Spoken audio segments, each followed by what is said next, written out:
Alexander, let's get into some Brexit news. Now, the EU yesterday basically sent a letter informing Britain that they will be taken to court. Now, despite the fact that that Britain has the UK was supposedly leaving the European Union, they're still under the auspices of the European Court. So Boris Johnson has basically been playing hardball, and he has basically got his electorate to pass a bill that is against the international law of the withdrawal agreement. Have I said that correctly? Like, I was fascinated by this because Boris Johnson has been very boisterous about this. Yeah, that is exactly correct. That is exactly right. Now, how did Parliament do that? Like, if Parliament fully understood that what they were doing was against the law, why did they do it? Is this just politics of playing hardball? I mean, certainly he knew they were going to be held under the European Court. He certainly knew that the court was most likely going to rule against them, especially since you're trying to leave Europe, technical terms. So what's the objective here? And what's the end goal here? Right. I mean, basically he's pushing up against the EU. Yeah, it's a game of bluff and counter-bluff. Boris Johnson was elected Prime Minister because he was going to get Brexit done. His electorate is very, very strong on wanting a very strong Brexit with the EU. They do not want any kind of real substantive connection with the EU. The withdrawal agreement that he rushed through very rapidly last year still allows for a part of the United Kingdom, namely Northern Ireland, to remain for a period of time part of the single market. So in order to get that out of the way, he's changing unilaterally the terms of the withdrawal agreement. The EU, therefore, are bringing this case. What Johnson is going to say, his response is that if the EU brings this case, there will be a no-deal Brexit at the end of this year, which will mean that Britain will cease to be under the jurisdiction of the European Court of Justice and will ignore its decisions, and he will then be able to show that to his hardline Brexit electorate as proof that he is fighting Britain's corner and taking Britain out of the EU. Of course, if he does that, if he defies a decision of the European Court of Justice in that way, if he tears up the withdrawal agreement unilaterally, then any prospect of a deal between Britain and the EU is gone, probably for a long time and possibly forever. So it's a reckless policy Johnson has embarked on, but with everything else going wrong for him at the moment, with the COVID-19 crisis escalating rapidly in Britain, with the economy in deep recession, with the Conservative Party increasingly restless as they sense that his leadership is slipping, he has gone for broke by taking this step so that he can show his electors that on Brexit he is firm. But the country is starting to have Brexit regret over this stuff. I mean, like you said, recession, you're talking about Brexit, and I would imagine Brexit made the COVID recession that much worse. And, I heard recently it was like automakers that were really concerned because they get their parts from outside of Europe. And so it's like, well, if we're going to have tariffs on these things coming in, you're going to basically screw with our margins. And on top of that, all of this basically boils down to Northern Ireland, right?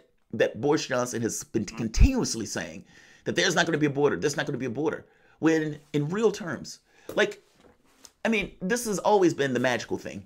Basically, Northern Ireland and the Republic of Ireland are part of the European Union. And if you're going to get supplies into Britain and that country is in the European Union, you're trying to leave, by definition, you're going to need checks. And so I don't know how Boris Johnson expects to make that work without checks. I mean, he was talking about, let's use technology, let's use all of this stuff, but all of it speaks of a man that just wants to get something done, not necessarily attend to the real concerns. So, did I explain that right? That basically this boils down to Northern Ireland, or let's say Ireland, which may be reunifying because of this. It's in the EU orbit based on this deal. And basically the UK, Britain proper. You're absolutely right on everything you said, actually. I mean, Boris Johnson, as has become disastrously clear over the course of this year, is a catastrophically bad manager. He's a very, very poor long-term strategist. He never thinks things through. He doesn't really think about impacts to the economy or about how to run, things properly or supply chains. None of that interests him in the slightest. What Johnson is, however, and this is an aspect of his personality that is underestimated, is a very, very skilled and indeed brilliant tactician. He always wins in the short term, even if the result is that he's piling up problems all around him, which will at some point, no doubt, overwhelm him. But that's what he does. He thinks in a very, very short term. He says, I have a problem now because the economy is going wrong. COVID is off the scale. So what do I do? I do what my base wants me to do. I press ahead with a hardline Brexit, even if that means there's going to be problems with the economy, major problems with the economy, and major problems in Ireland, and indeed possibly also in Scotland, in the very not distant future. Now, the trouble is that it's important to say that opinion in Britain on Brexit seems to continue to be extremely divided. Some people have opposed Brexit right the way through. Other people who supported Brexit have now had second thoughts. But a very large majority of those who supported Brexit still do so and still seem inclined to want a hardline Brexit. It is remarkable, actually, how little the dial has shifted on this in terms of popular attitudes to this question. Well, what about, okay, that brings up another point then. I mean, if the attitudes haven't shifted, but they're looking at Boris Johnson's leadership. I mean, so the thought is, okay, we can get Brexit done, we just need another person to do it. How are they going to reconcile the Northern Ireland issue? And I said that wrong. I'm sorry. Even when I said it, I was getting it wrong. Northern Ireland is not part of the European Union. Republic of Ireland is part of the European Union. And that's kind of the problem. If goods are going to be coming back and forth, then there needs to be some kind of check on the border. Like, for example, if Boris Johnson says, you know what? I like the taste of those chlorinated chickens. Love them. Lip smacking good chlorinated chickens. And the EU says, yeah, no. Then any kind of trade between those two countries, especially if you're dealing with chickens, has to have some kind of check on whether or not those chickens are coming across the border. I mean, that's just the most natural thing in the world. I don't know how to, I guess my question is, regardless of whether it's Boris Johnson or somebody else, how does that specific issue get resolved?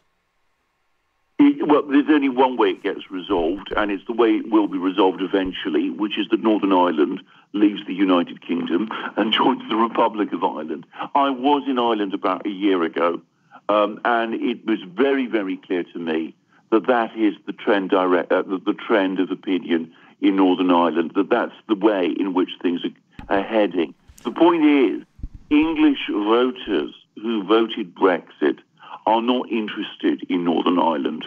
They don't care about this. This has become very clear. Some people in Britain do care about Northern Ireland. They are overwhelmingly part of the aristocratic establishment, if you like, and they were overwhelmingly pro-Remain. So again, we come up against this divide. I think initially Boris Johnson will have to make a decision.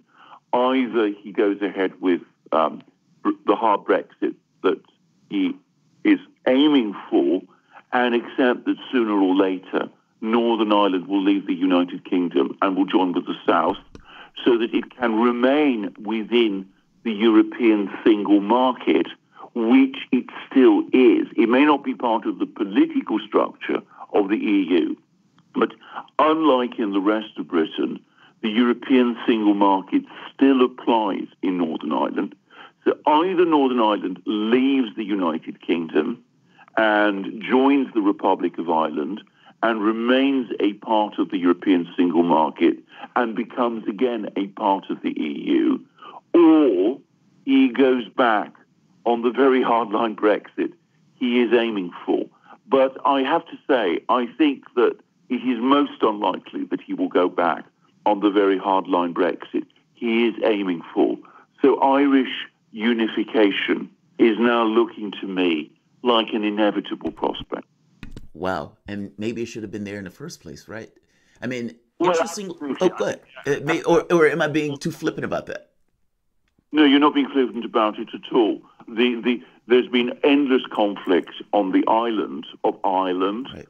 ever since the 1920s because of this disastrous decision that was made in 1922 to let the Republic of Ireland become independent, but to hold on to the north. The reason the British did that was partly because obviously there's a lot of Protestants in Northern Ireland, but that wasn't the main reason. The British had major military bases there, and it was very much part of the British Empire's military-industrial complex economy. I mean, it was where a lot of Britain's shipbuilding was based and where the Royal Navy ships used to be built. That is no longer the case anymore. So that calculus has changed, and the British don't have the need to hold on to Northern Ireland in the same way. But it was disastrous that Ireland was ever divided in the first place. And hopefully, when it is united, that conflict, which has caused so much grief and trouble and death and misery, will finally be ended. Yeah, it seems that the straightforward way of solving this issue is basically let Ireland and Northern Ireland reunify. Yeah. I mean, at that point, there's no issue with the Northern Irish border. And English opinion is definitely moving in that direction. I mean, there have been opinion polls which show that as far as English voters who support Brexit are concerned, if the price of a Brexit is losing Northern Ireland, then so be it. They don't care. They're willing to accept it. Well, does that also apply to Scotland? I mean, is Britain really willing to go it alone in a hostile world? This is. I think Scotland is a completely different thing. Believe it or not, there are opinion polls which show that a lot of English voters would be prepared to see Scotland go in order to escape the EU. But I think that this would be a far more distressing and upsetting event for people right across England and, of course, the political class in London. I do agree with you. It just seems like a different animal of sorts. But look, Alexander Mercouris, editor-in-chief at The Duran, thank you for joining us. You guys are listening to Fault Lines with Thomas and Stranahan. We will be back in a moment.